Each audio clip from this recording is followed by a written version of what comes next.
Assalamualaikum warahmatullahi wabarakatuh.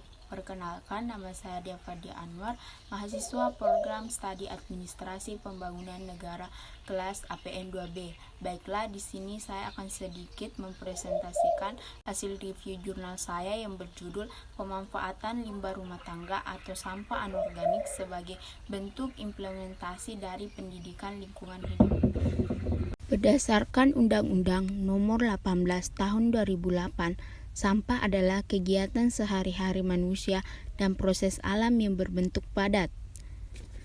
Berdasarkan sifat fisik dan kimianya, sampah dapat digolongkan menjadi 4. Yang pertama, sampah ada yang mudah membusuk, terdiri atas sampah organik seperti sisa sayuran, sisa daging, dan lain-lain.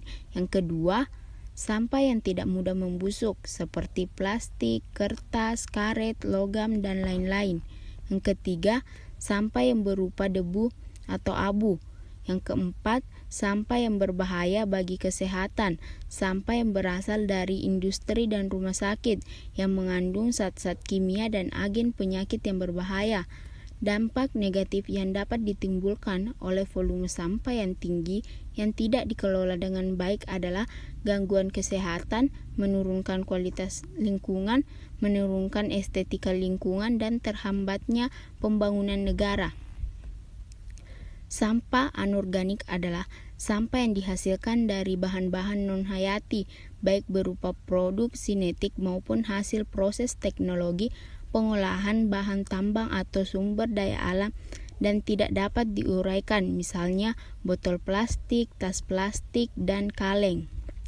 Sampah padat dapat digolongkan menjadi yang pertama, sampah organik terdiri dari bahan penyusun tumbuhan dan hewan yang diambil dari alam atau dihasilkan dari kegiatan pertanian, perikanan, atau yang lainnya. Yang kedua, sampah anorganik berasal dari sumber daya alam tak terbaharui seperti mineral, minyak bumi, atau dari proses industri. Adapun tahapan pengelolaan sampah anorganik yang dapat dilakukan. Yang pertama, pencegahan dan pengurangan sampah dari sumbernya. Pencegahan dan pengurangan sampah seperti sampah plastik dapat dilakukan dengan cara membawa tas belanja pada saat ingin belanja kebutuhan sehari-hari. Kedua, pemanfaatan kembali. Banyak manfaat yang bisa diambil dari pengolahan sampah anorganik ini, misalnya dengan membuat kerajinan tangan yang memiliki nilai ekonomis yang cukup tinggi sehingga mampu mengembangkan bisnis yang besar. Yang ketiga, tempat pembuangan sampah akhir.